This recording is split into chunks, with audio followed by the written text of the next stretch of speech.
Alhamdulillahi Rabbil Alamin. Wassalatu wassalamu ala asyrafil anbiya wal mursalin. Nahmadu wa nasta'inu wa nastaghfiruh. Wa na'udzu billahi min syururi anfusina wa min sayyiati a'malina. Man yahdihillahu fala mudilla lahu wa man yudlil fala hadiya lahu. Rabbi shrah li sadri wa yassir li amri wahlul 'uqdatam min lisani yafqahu qawli. Amma ba'd. Alhamdulillah, bersyukur kehadrat Allah Subhanahu Wa Taala kerana pada petang ini dapat kita bersama. Insya-Allah kita akan sambung perbincangan dosa besar yang ke-46 tak habis lagi, pada muka surat 329. Pada muka surat 329 yang mana dosa besar yang ke-46 ini iaitu an-niyahah, meratapi kematian. Ini secara jahiliah lah, dengan menampar muka, koyak baju dan sebagainya. Itu amalan jahat, dengan bertempik, meraung-raung dengan suara yang kuat, seolah-olah tidak dapat menerima secara redha takdir Allah Subhanahu Wa Taala. Ini salah satu daripada kabair, dosa-dosa besar.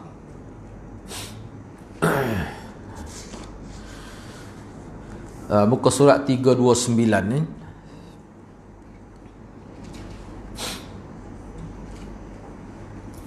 yang mana perbincangan kita pada minggu lepas berakhir pada satu hadis yang mana Nabi SAW telah memuji Ummu Salamah itu bila kematian Abu Salamah. Jadi Rasulullah SAW sebut dalam hadis, cuba kita baca sekali lagi hadis ini. La tad'u ala anfusikum illa bi khair فإن الملائكة يؤمنون على ما تقولون ثم قال اللهم اغفر لأبي سلمة وارفع درجته في المهديين وافسح له في قبره ونور له فيه واخلفه في عقبه في الغابرين. Janganlah kamu berdoa untuk diri kamu kecuali kebaikan, kerana para malaikat akan mengaminkan apa saja yang kamu ucapkan. Kemudian baginda sallallahu alaihi wasallam berdoa kepada Abu Salamah, ya Allah, ampunilah dosa-dosa Abu Salamah, tinggikanlah derajatnya bersama orang-orang yang mendapat petunjuk, luaskanlah kuburnya, terangilah kuburnya, dan gantikanlah orang seperti dia untuk orang-orang yang ditinggalkannya. Jadi lima perkara dalam bentuk doa, yang mana Nabi doa dalam doa dia terhadap Abu Salamah. Mana 5 poin. Yang mana kelima-lima doa yang dilakukan oleh Nabi kepada Ummu Salamah ni lebih besar kedudukan daripada dunia dan seisinya. Jadi kita boleh ambil lah idea daripada doa ni. Boleh ambil kita boleh ambil idea daripada doa ni. Pertama sekali, yang mula-mula sekali, yang paling asah kepada orang mati ni. Ini paling asah ni. Bukan hadis ni saja, ada banyak lagi hadis ni. Yang paling asah bila kita nak supaya ada kebaikan kepada si mati, kena istighfar untuk dia. Istighfar ni mana? Minta doa dari sisi Allah untuk dia. Inilah yang paling utama. Ibu kita, ke siapa saja. Yang kedua, minta supaya Allah tinggi darjatnya dengan diletakkan bersama dengan orang yang mendapat petunjuk. Yang kedua, diluaskan kuburnya. Yang keempat, diterangi kuburnya. Yang kelima, gantikanlah orang seperti dia untuk orang-orang yang ditinggalkannya. Baik. Satu dari kelima butiran doa tersebut telah kita ketahui, dan yang lainnya insya-Allah akan terkabulkan juga. Disebutkan selepas tu Ummu Salamah berkahwin dengan siapa? Dengan Nabi SAW. Sudah tentu dah Nabi dengan Abu Salamah ni lebih baik. Jadi yang kelima tu, dan gantikanlah orang seperti dia untuk orang-orang yang tinggalkannya. Jadi bila Abu Salamah meninggal dunia, ada isteri dia tu yang tak mati tu, Ummu Salamah tu jadi janda. Tiba-tiba Nabi lamar dia, dah berkahwin dengan Nabi. Maknanya Allah ganti dengan yang lebih baik. Jadi doa ni semua orang tahu. Ummu Salamah tahu, sahabat-sahabat pun tahu. Dan hadis ni merupakan satu bentuk manaqib kepada Ummu Salamah. kelebihan Ummu Salamah. Kelebihan Ummu Salamah. Adapun salah satu doa tersebut yang kita ketahui adalah bahawa Rasulullah di kemudian hari menjadi pengganti bagi Abu Salamah dan bagi anak-anak yang ditinggalkannya. Makna anak-anak tiri Nabi. Inilah saya sentiasa sebut ada hadirat. Jadi Abu Salamah ni ada anak dia. Bila Nabi berkahwin dengan balu dia, maknanya anak-anak dia tu jadi anak-anak Nabi lah, kita sebut sebagai anak tiri. Dan anak-anak dia ni berjasa besar pada agama. Maknanya sukatan pendidikan kita ni sebenarnya perlu ditambah lah. Sebab tu kena baca buku Azwajun Nabi SAW wa abna'uh, isteri-isteri Nabi dan anak-anak dia. Sama ada anak tiri Nabi Khadijah, dia ada anak tiri dia dengan suami dia sebelum itu, kita pun tak tahu. Kalau kita baca dalam sejarah, kita akan jumpa lah. Acak kita jumpa sejarah bila disebut tokoh-tokoh ini anak tiri Nabi, tapi kita tak tahu. Maknanya anak-anak Abu Salamah ni dijaga oleh Nabi lah. Jadi Nabi jadi bapa angkat dia. Satu keistimewaan tu. Tapi kita tidak tahu siapa anak-anak dia tu. Kenapa kita tak minat nak dedahkan perkara ni? Sepatutnya kena tahu tu. Bukunya adalah insya-Allah. Mungkin kalau habis ni kita boleh ambil buku tu. Kita bincang tentang azwajun, isteri Nabi. Dia bincang semua dengan anak, dengan isteri dia ni, mana anak dia. Dan isteri-isteri Nabi tu setengah-setengah tu memang ada anak pun sebelum berkahwin dengan Nabi. Moga janda ke semuanya kecuali Aisyah ya. Faham saya di sini. Dan bagi anak-anak yang ditinggalkannya, beliau menjadi suami Ummu Salamah. Nabi menjadi suami Ummu Salamah. Sebab Nabi juga adalah penjaga, pendidik bagi anak-anak Abu Salamah tu. Sehingga semua anak-anaknya hidup di bawah bimbingan dan lindungan Rasulullah SAW. Siapa anak dia tu? Rugi kita sebab kita tidak tahu. Sepatut kita kena tahu kan? Tak apalah, kita boleh bincang semula. Akhirnya yang terpenting untuk semua orang adalah kena bersifat sabar lah. Wajib bersifat sabar dalam menghadapi semua musibah yang menimpanya dan mengembalikan semuanya kepada Allah dengan berdoa, ya Allah, anugerahkanlah kepadaku pahala dalam musibah yang menimpaku ini dan gantilah dengan yang lebih baik. Tidak mengapa seseorang itu menangis dan bersedih secara wajar, tidak berlebih-lebihan dan tidak disertai dengan ratapan seperti orang jahiliah. Sebab Rasulullah pun pernah menangis kerana kematian anaknya. Tu semua ulama terima. Bahkan Nabi sehingga terhinjuk-hinjuk kepala bawah, bergerak tu, bergetar tubuh ni, menangis bila anak dia meninggal dunia. Di antara hadis-hadis yang disebutkan oleh Imam An-Nawawi adalah hadis Abu Musa Al-Ash'ari radhiyallahu an ketika ia sedang pengsan. Pada ketika itu kepalanya berada di pangkuan seorang wanita dari keluarganya, kemudian ditangisi dan diratapi.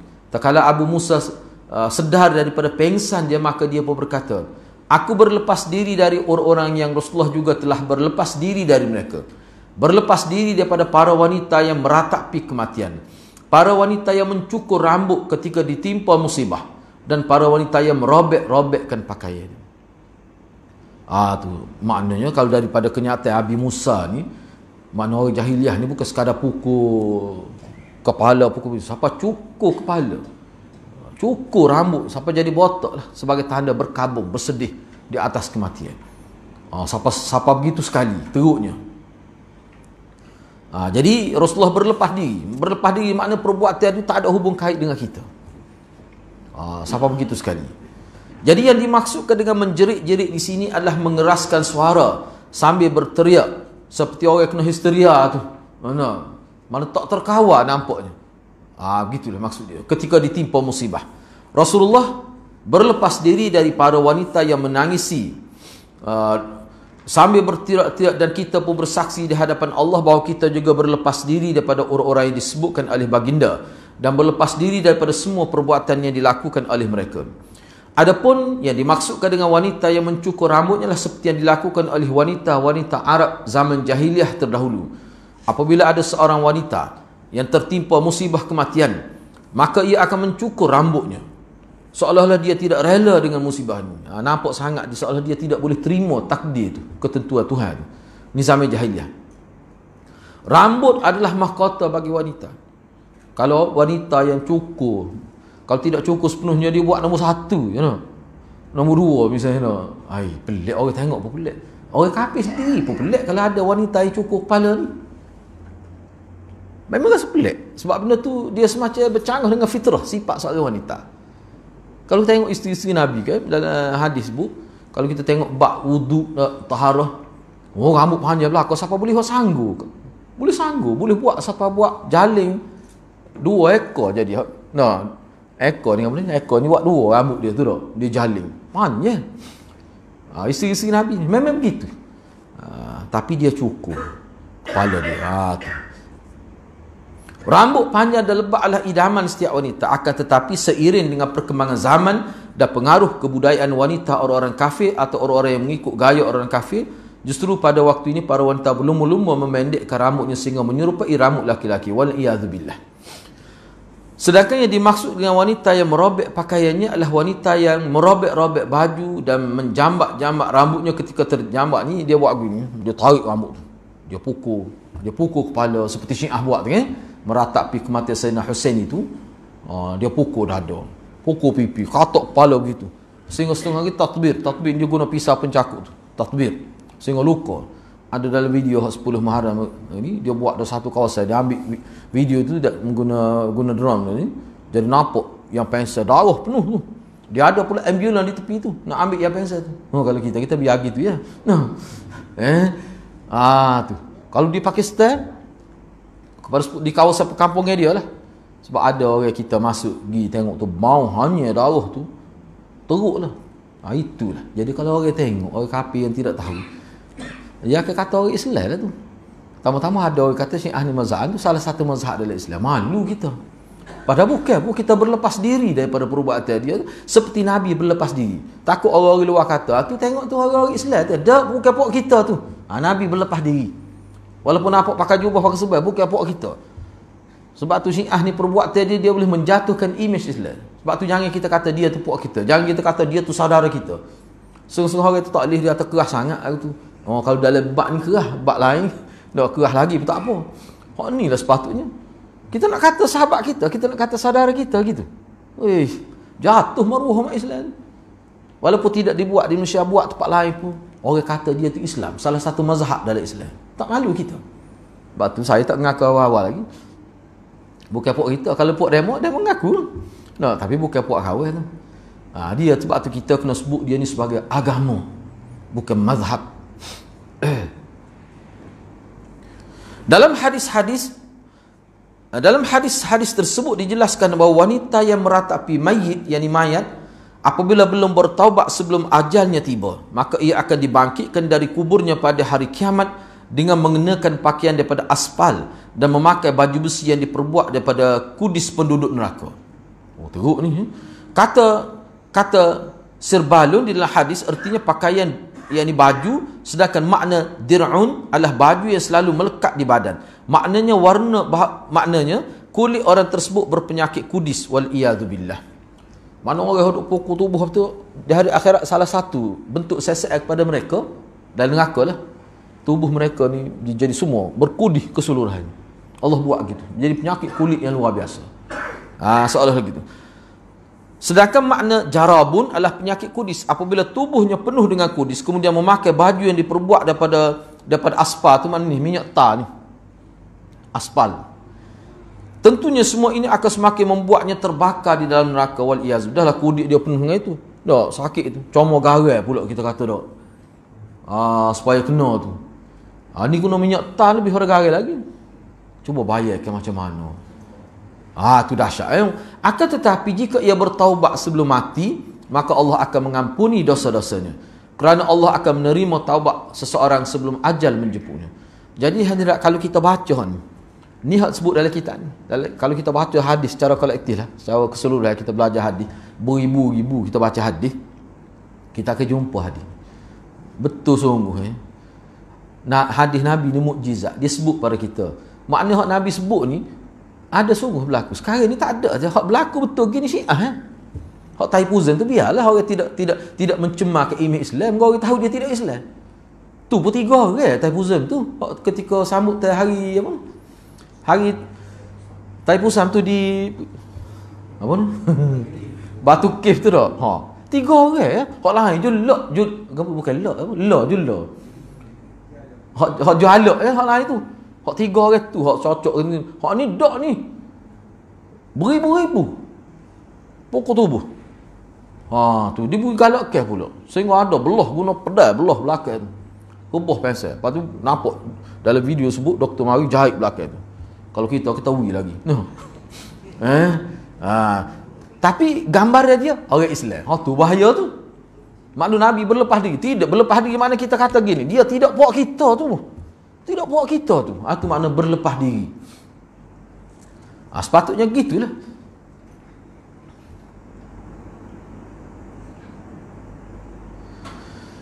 Kalau Taipuzem tu dia panggil Kavadi tu. Kavadi dia pergi ke Kavadi dia kan. Nak masuk ke itu tu tak. Tu 3 orang ya.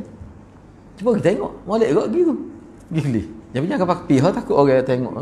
Kata mana Tok Bela dah. Kita nak tahu nak tak jadi Hindu hak tu dengan kita tak jadi Hindu nak tahu. Saya sama lek pergi. Saya berasa nak pergi. Cuma tak jadi pergi. Siapa sekerak? Gida. Siapa sekerak tengok ai. Takut buat dia berasa pelik. Takut dia berlepas diri daripada kita. Bukan kita berlepas diri daripada dia. Tapi cuba kita tengok. Dia menginsafkan kita. Kita tengok dalam video pun Allah sedih. Ni cocok ni tembus ni. Atas ni pula letak ni. Pokok. Tu. Sakit tu kita kena duri sikit pun buah air putih mata. Jadi bekem tam-tam. Tapi gitulah. Sebab apa? Atas nama agama. Dan kalau dalam Syiah tu boleh pahala besar tu. Buat begitu tu. Kadang-kadang kita tidak tahu. Falsafah dia apa? Kami sanggup mengalirkan darah kami untuk bela Sayyidina Hussein. Kami sanggup buat begini pada tubuh kami sebagai tanda protes kepada umat Islam Ahli Sunnah. Kami sanggup mati kerana Sayyidina Hussein. Sebenarnya upacara tu untuk membangkitkan semangat benci kepada Ahli Sunnah wal Jamaah. Itu sebenarnya. Kalau dalam kitab dia. Baik. Kesemua hadis di atas juga menjelaskan bahawa apabila Rasulullah SAW melihat Sa'ad bin Ubadah pingsan, tiba-tiba beliau menangis dan diikuti oleh para sahabat yang sedang bersama dengan baginda sallallahu alaihi wasallam. Jadi sahabat lain pun menangis juga.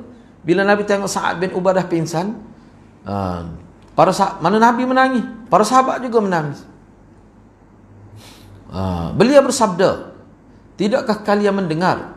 Tidakkah kalian mendengar?" Bentuk kalimah pertanyaan ini menunjukkan perintahnya yang artinya dengarkanlah, dengarkanlah. Sesungguhnya Allah tidak akan menyeksa seseorang kerana titisan air mata dan kesedihan hati, tetapi Allah akan menyeksa atau menyayangi seseorang hamba kerana ini, dan beliau menunjuk ke lidahnya. Nabi kata kita menangis bila kematian, sebab saat ni dia ni pengsan kerana sakit lah. Kerana sakit ni. Jadi menangis. Nabi menangis dia. Nabi kata kita diazab bukan kerana itu.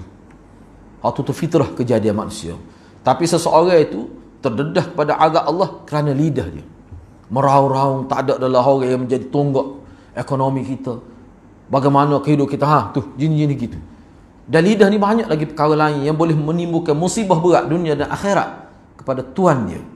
Lidah tu sebenarnya. Nabi tarik lidah dia, Nabi tarik itu. Kemudian Nabi tunjuk, inilah punca kerosakan manusia. Maksud kata-kata Nabi adalah Allah sama sekali tidak akan mengazab dan merahmati seseorang disebabkan kerana tangisan atau kesedihan. Akan tetapi Allah akan menimpakan azab atau melimpahkan rahmat pada seseorang disebabkan kerana perkataan dan suara yang dikeluarkannya. Sama ada dia kena azab atau dapat rahmat daripada Allah, lidah dia sekadar menangis, mengeluarkan air mata, bergerak tubuh, sekadar itu tidak jadi masalah. Bahayanya ni meraung-raung ataupun mengeluarkan perkataan-perkataan yang menunjukkan tidak boleh terima ketentuan takdir itu. Sini dibuat contoh begini. Jika seseorang tertimpa sebuah musibah, kemudian dia mengucapkan inna lillah wa inna ilaihi raji'un dengan sepenuh hati, dengan yakin, dengan makna kalimah itu, ia meyakini bahawa Allah lah yang memiliki memiliki kekuasaan, ketetapan dan pengaturan hidup manusia, dan semua urusan kita dikembalikan kepada Allah. Dan jika kita beriman kepada hal-hal ini, maka kita akan berjumpa dengannya di hari kiamat kelak. Jadi apa tujuan hikmah di sebalik bila berlaku apa-apa musibah kita berkata innalillah. Bukan semestinya kematian, tidak. Apa saja musibah, aksiden ke, kebakaran ke, kematian ke, kita boleh kata begitu. Maknanya apa kita nak latih jiwa kita? Semua ni berlaku dengan kehendak Allah SWT. Kita nak hantar mesej pada diri kita sendiri. Mana sebelum syaitan ganggu kita, awal-awal kita inna lillah selalu. Jadi syaitan pun tegak mata. Dia bila kata inna lillah tu, dia tak boleh ganggu dah lah. Takut mari penyakit itu dulu. Apa berlaku terus inna lillah, kita ingat pada Allah. Tu anaknya. Kalau tidak dia ke syaitan jadi macam-macam timbul. Itu maksud inna lillah. Jadi bukan untuk mati sajalah. Mana kalau sakit pun kita kata gitu. Cuma kata tu jangan derah sangatlah. Slow-slow kata. Nak kalau tak mati lagi lah. Inna lillah. Jangan kata kuat. Takut jadi kosgal lepas tu bahaya juga tu. Tak boleh kira kan ada timbul fitnah. Kalau orang tidak tahu maklumat tu. Dia kata benci macam-macam dah pada kitanya nak beramal dengan sunnah ni. Tapi kukuk mana pun begitulah. Selanjutnya Rasulullah bersabda seperti yang tercantum dalam hadis Ummu Salamah, ya Allah, anugerahkanlah kepadaku pahala dalam musibahku ini dan gantilah dengan yang lebih baik. Maka dengan membaca doa seperti ini, setiap orang akan mendapatkan pahala dari musibah yang dialaminya. Adapun jika ia berkata, ini hak yang kedua tadi, yang pertama tadi dia kata innalillah. Adapun jika seorang itu berkata, wahai orang yang menjadi pelindungku, wahai orang yang melakukan ini dan itu, dan kata-kata yang seumpamanya, maka orang seperti itu akan diazab, diakibatkan oleh semua ucapannya tersebut. Wa'iyyazubillah. Saya pernah dengar yang saya sebut sebelum ni, saya pernah dengar. Dia tu sama-sama dia menangis lah. Perempuan ni, suami dia meninggal kan. Siapa dia pengsel, sepah dia kata, buat apalah jadi gini, kata Murah Kelantan. Macam dia tak boleh nak terima. So teruk dalam kita sebelum dia tubik gitu. Saya tak tahulah dia macam mana boleh tubik. Lepas tu dia pun pensel. Dan dia tidak benar pergi ke kubur lah. Isteri dia, suami dia aksiden. Rosaklah tubuh tu sebab aksiden. Kepala pun jadi kepek kata-kata. Kita tengok terhimpit dalam bas tu lah. Dia driver bas kan. Jadi kita tengok pun saya tak kata apalah. Biarlah macam mana, serah pada Allah lah tu. Baik, maksud dari perkataan wahai orang yang menjadi pelindungku, bahawa si mayat adalah tempatnya bergantung dan berlindung. Namun sekarang ia kehilangan orang yang dijadikannya tempat bergantung dan berlindung. Ucapan seperti ini menunjukkan inilah maksud ucapan yang dikatakan niyahah, ratapan yang diharamkan itu. Mana seolah-olah dia bergantung pada orang mati tu, suami dia tu. Bila suami dia mati, seolah tak ada lah kebaikan untuk dia. Punca rezeki dia tak ada sebenarnya. Itu salah besar lah tu. Rezeki ni daripada Allah, bukan daripada suami dia tu. Kesimpulan dan pelajaran yang dapat diambil dari hadis-hadis di atas adalah bahawa kalau sekadar tangisan biasa yang sifatnya alaminya biasa, manusia biasa, secara fitrah manusia, maka tangisan tersebut tidak dianggap sebagai salah, dalam agama. Sedangkan meratap, menjerit-jerit, menampar pipi, merobek baju, apa kita panggil, mengasih di bahasa Indonesia ni, dia itu rambut, dia tarik rambut dan sebagainya, buat jadi rambut jadi rebel resen tu. Dia bahasa standard nak kata gitu, payah tu dah. Sebab tu kita kata kena belajar bahasa Kelantan. Tak sakit kepala kita. Tarik rambut lah. Tu perbuatan tu. Dan mencukurnya rambut. Siapa pernah kat cukur kepala ni? Atau menjambaknya. Maka kesemua perbuatan tersebut diharamkan. Dan Rasulullah berlepas diri dari semua perbuatan tersebut. Semua ni hati-hati tak boleh katakan sekarang ni, payah nak berlaku pada umat Islam. Ni bila berlaku kematian, orang jahil pun tidak buat begitu. Bila suami dia meninggal, sekadar menangis gitu je lah. Nak siapa merau-rau, kalau ada pun sekadar merau-rau mungkin ada. Tapi siapa pukul tubuh, tampar pipi, kita kata-kata kepala dia, pukul kepala dia, itu payah. Tak payah nak jumpa lah. Tapi kalau Syiah, ni perkara biasa, jadi budaya dia. Bukan Syiah sekarang ni masih ada lagi tiarah tu. Saya tengok dalam satu rencana, ni hal baru ni. Mana di kaki lima di Iran, di Tehran tu masih ada lagi cara menenun nasib guna burung di kaki lima gitu ya. Perkara tu jadi biasa, ada lagi. Hak zaman jahiliah ada, hak tak ada dah. Nabi hapus ke. Tapi amalan puak Syiah sampai sekarang di kaki lima secara terbuka, secara meluah gitu masih ada lagi. Dia tunjuk satu demo satu dokumentari lah yang dibuat berkenaan dengan amalan kehidupan masyarakat Syiah.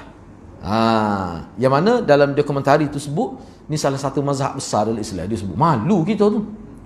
Mana kalau dia sapa kita kata dak ni bukan buat kita berlepas diri daripada dia. Tidak. Jadi memalukan. Masih ada lagi tu.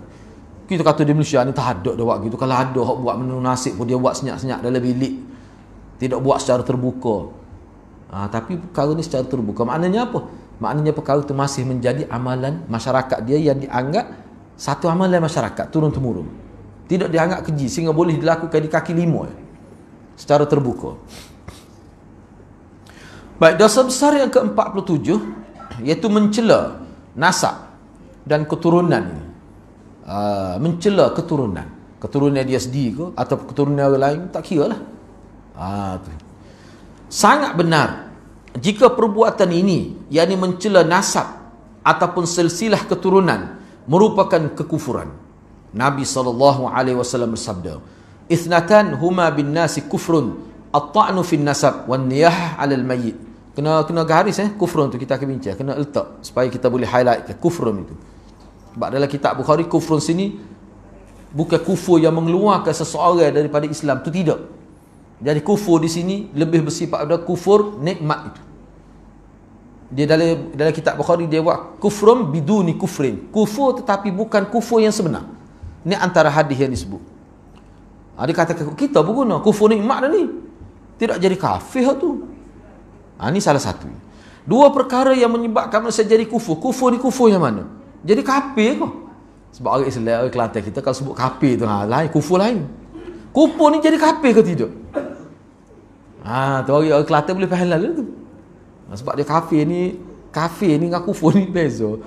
Orang Arab pun ni orang Kelantan ni. Macam mana dia boleh? Kalau kafir tu mana tidak Islam. Kufur ni tak lagi. Pandai juga dia. Walaupun tak ngaji Bukhari pun.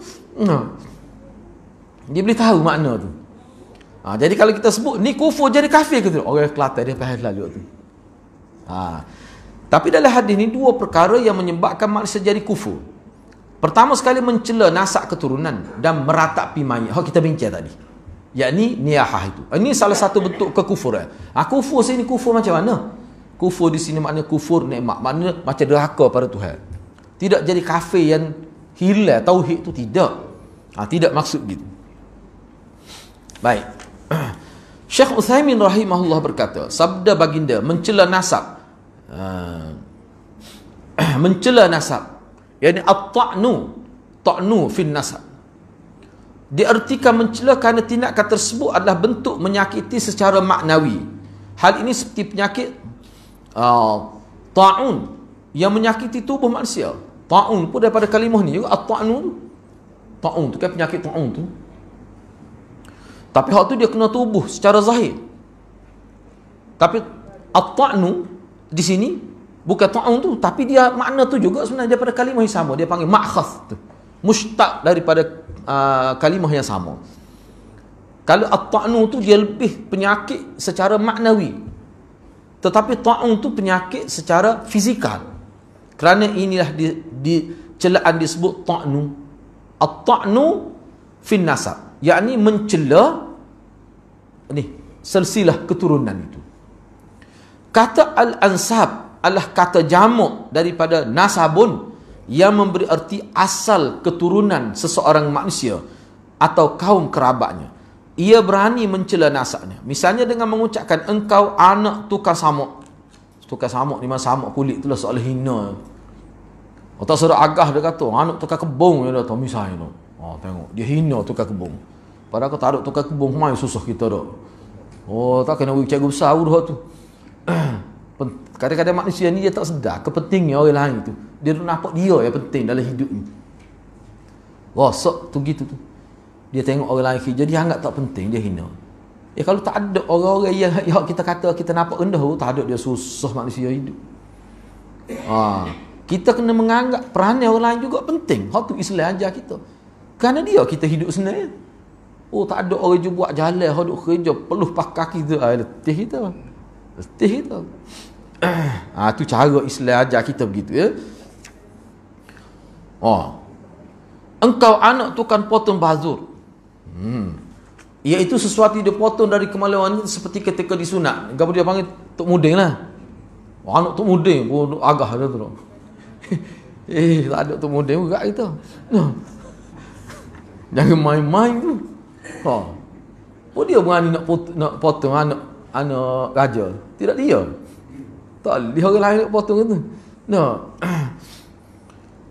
Sabda Nabi meratapi mayat. Kata meratapi itu mengeraskan suara dengan sengaja ketika menangisi mayat. Perbuatan ini perbuatan disebut sebagai niyahah kerana suaranya seperti suara merpati. Niyahah ni suara merpati tu asalnya. Dia bunyi suara merpati juga. Bunyi tu loh. Tu asalnya. Tapi digunakan untuk orang yang meratapi kematian. Makna kata an-nad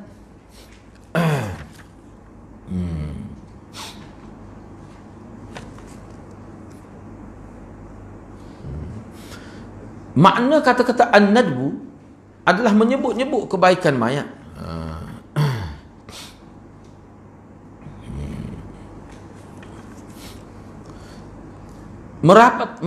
Meratak termasuk perbuatan jahiliah. Tapi kalau kita sebut perkara hak baik, tak apa. Memang kita dilarang apa sebut tak baik, walaupun dia tu tak baik. Kita tak boleh sebut. Ni dia panggil akhlak lah. Katalah dia tu perempuan ataupun dia dibunuh kerana mengeda dada, hendak contohnya mati di tali gantung, kita tak boleh sebut. Biar ada orang tahu dia tak boleh sebut. Itu adab. Nama bila-bila pikul mayat, berat juga penagih dada. Berat juga mengeda dada dia kata kita tak boleh. Jangan buat begitu. Rupanya perempuan ni berat dia kata mayat dia. Bila-bila dia pikul air kubur tu. Tak boleh begitu. Haram tu. Sebab keluarga dia tu ada tu. Dia tak boleh. Mana Islam dia tahu tempat mana yang sensitif ni. Tak boleh. Biarlah. Nak macam mana? Dia Islam lagi kukuk mana tu pun. Boleh hadir dia bertaubat. Sebab orang nak dikenakan hukum gantung ni, dia panggil kaunselor tu begitu. Sebelum tu nasihat kena bertaubat.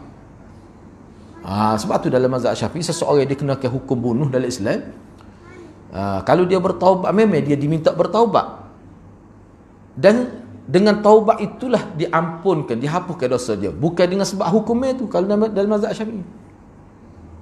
Walaupun dalam mazhab Syafi'i sendiri pun ada khilaf. Setengah-setengah ulama dak hukumnya itu sendiri menjadi penghapus dosa dia. Tapi jumhur ulama kata tidak. Hukumnya itu hukumnya. Yang menghapuskan dosa taubat dia sebelum dia dihukum mati tu. Sebab itu dia kaedah dari hukum mati ni, sebelum dia dikenakan hukumnya tu memang akan beberapa kali dia masuk sesi kaunseling untuk dia menyesali perbuatan dia. Hukum tetap hukum, tapi penghapusan dosa dengan sebab taubat itu, bukan dengan sebab hukum pancung itu. Katalah dia kena hukum pancung tapi dia tak bertaubat, tak hapus dosa dia mengikut jumhur ulama.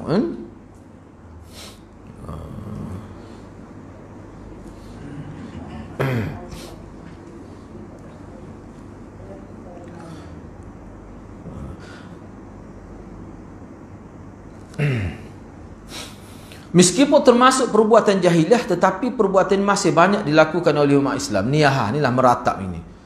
Ratapan termasuk perbuatan jahiliah disebabkan beberapa hal. Dilakukan kerana tidak tahu. Dan boleh juga disebut jahiliah kerana ratapan merupakan perbuatan bodoh, tidak ada manfaatnya. Perbuatan tersebut dikatakan sebagai perbuatan jahiliah kerana beberapa alasan, iaitu yang pertama, sesungguhnya perbuatan tersebut hanya akan menambah kepedihan, kesedihan dan azab bagi yang meratap.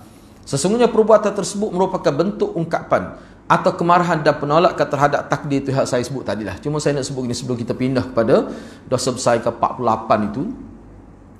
Dia sebenarnya kalau kita tengok dalam kitab, kita akan jumpa kata-kata sahabat. Misalnya sahabat kata bagi kami. Ni banyak kita jumpa. Jadi sahabat Nabi kata kita menganggap meratapi juga tu pergi berkumpul di rumah si mati tu. Ada dalam kenyataan sahabat. Kerana sahabat ni dididik oleh Nabi, bila berlaku kematian kita kena support makan minum dia tu 3 hari. Jira-jira itulah. Biarlah keluarga si mati dia relax. Nak supaya kesedihan dia tu menurun, sedih dia tu tidak semakin membara. Jadi kita bagi pada dia support makan minum dia selama 3 hari. Itu tugas jiran. Itu. Bahkan sahabat kata berkumpul di rumah dia ramai-ramai tu, itu boleh memperbaharui kesedihan dia. Bahkan Syekh Daud Al-Fatani dalam kitab dia pun sebut, mana buat kenduri kematian itu dengan inilah, dengan tahlil dan sebagainya, hak tu pun termasuk dalam bid'ah yang makbuh, bid'ah yang tercela. Mazmumah makbuh lebih kurang ya. Syekh Daud sebut begitu. Sebenarnya itu termasuk meratap juga. Mana dalam pandangan ulama umat ini, mereka mengatakan itu juga satu bentuk darbum minan niyah, satu macam niyah juga. Kena berhati-hatilah. Sebab tu hadirat kita duk mengajar di bola dua lagu tu.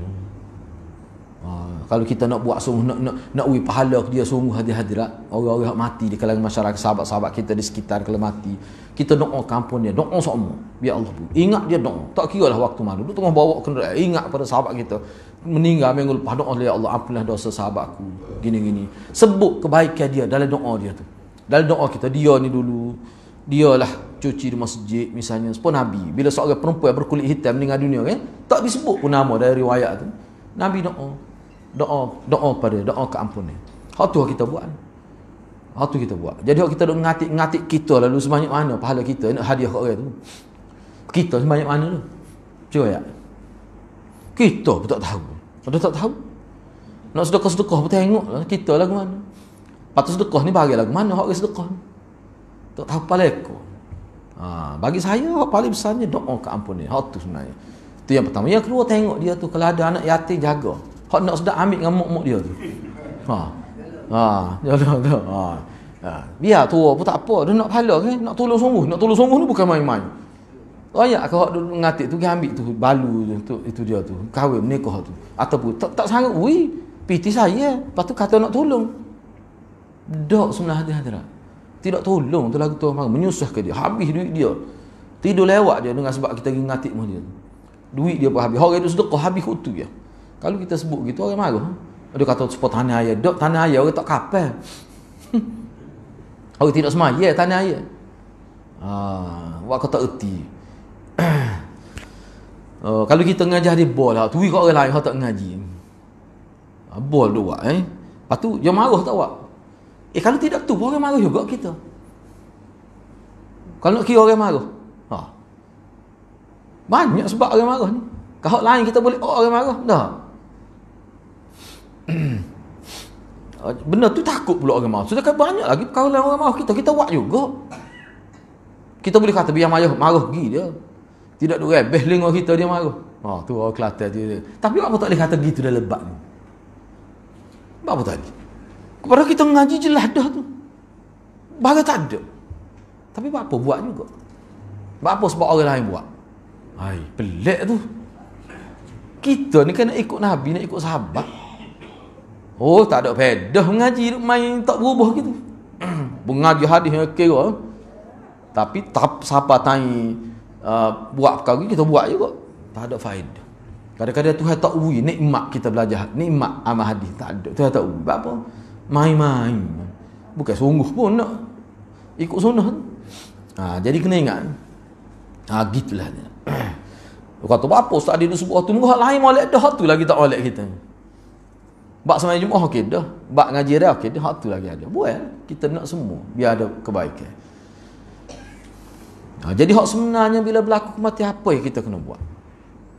Hadirat kena ingat semua hadis. Saya boleh kata semua hadis kalau melibatkan kematian, hak sama ada orang mati tu mak kita ke ataupun siapa saja, hatta sahabat pun. Kita kena doa keampunan kepada dia. Semua. Walaupun dalam hadis sebut kalau untuk ibu bapa tu dia ada khusus, tapi mula-mula sekali doa keampunan. Dan doa keampunan merupakan asas kebaikan yang kita boleh buat pada sesiapa sahaja. Duduk mana pun boleh. Tak mesti pergi kubur dia. Tak mesti. Besar sangat doa keampunan kepada orang yang telah meninggal dunia tu. Sebab tu Nabi ajar kita bila kita doa ni, kita doa biar kena semua. Allahumma ighfir lana dhunubana wali walidaina wali masyaikhina wali jami'il muslimina wal muslimat al ahya'i minhum wal amwat. Rabbana zalamna, kita sebut pula lepas hari tu.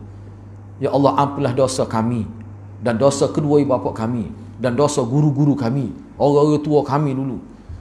Sama ada yang masih hidup atau telah meninggal dunia. Kemudian ada wala taj'al fi qulubina ghillan lil ladzina. Janganlah Allah timbulkan perasaan benci, perasaan iri hati kepada orang-orang yang telah meninggal dunia tu. Mana tak boleh kita benci pada orang mati pun kita benci lagi sebab kita ada masalah dia sampai dia mati. Lalu kubur tengok tu dak. Dia tu dak. Pada dah tu. Tak sebut gapo. Gitu je dah. Tak jangan. Jangan berada. Kalau ada hak tu dia tak akan timbul doa keampunan kepada orang mati. Nak orang kita benci lalu kubur dia pun kita buat begitu. Cek batu nasihat. Tu cara agama. Tapi dah tak sikut nak orang. Ada seorang ustaz dia kata pada saya. Dia kata ustaz dia kata tak boleh tu. Ijma' ulama kau kata tak boleh. Kan ada ulama kata boleh. Dia nak ijma' belaka berat hati-hati. Apakah ulama telah sepakat kata ni tadi nak sepakat ke mana? Dulu tak timbul masalah ni. Tak ada pun.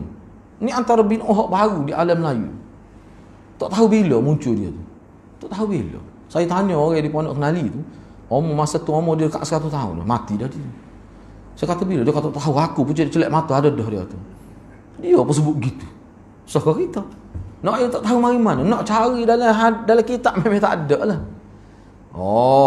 Hak kitab tu Haji Tok Lebar tu lain. Tu bukan kitab yang muktabar. Senjata tu Haji Tok Lebar dah lah tu. Jadi kita bukan kitab tu menjadi rujuk kita dalam ibadat ni. Hadis ada ke tidak? Setengah orang dia kata lepas tu kalau tak ada orang tu kak, lepas tu nak buat ke dia? Dia kata kita. Kata dia kalau dia mau nak buat sungguh kalau kawin royak. Betul sebut dia tidak ulama kumpul tu doa saja berjilid-jilid kita. No. Bahkan kalau kita tanya dia, duk cara pak tiba-tiba kejut. Nak accident tak ada kejut tu pada doa. Hak tu tak tahu mana ada. Doa tengok cermin pun tak tahu. Pada nilik nan harinya kira. Nak yang banyak lagi kita tak buat, tiba-tiba pergi buat perkara yang tidak sabit. Saya duk bimbang gini Kalau Imam Ghazali dia sebut kita duk belajar hadis, tiba-tiba kita tidak ikut hadis. Itu satu penyebab jadi ke hati. Bahkan kita buat dengan berlawannya dengan kita ngaji. Masa ngaji tu ngaji tapi tak ikut. Dia buat canggah dengan tu. Sebab apa tu? Takut orang marah. Pelik semua. Kita pun tak faham orang ngaji hadis lagu mana lagu tu. Takut orang marah. Saya sebut terang kita takut Tuhan marah. Apa tu takut orang marah? Kepelik sungguh ngaji hadis yang kira lah. Tapi tak boleh nak ikut. Masalah orang nak buat itu hadiah dia dengan Tuhan kita. Sepatutnya gitu ada. Gitulah. Saya kata hari ni kena berhenti awal sebelum ada urusan. Kena berhenti awal. Saya setakat tu lah minta maaf hari ni kena berhenti awal sikit. Mudah-mudahan Allah berkati kita semua. Aku lu qauli hadza wa astaghfirullahal azim li wa lakum. Assalamualaikum warahmatullahi wabarakatuh.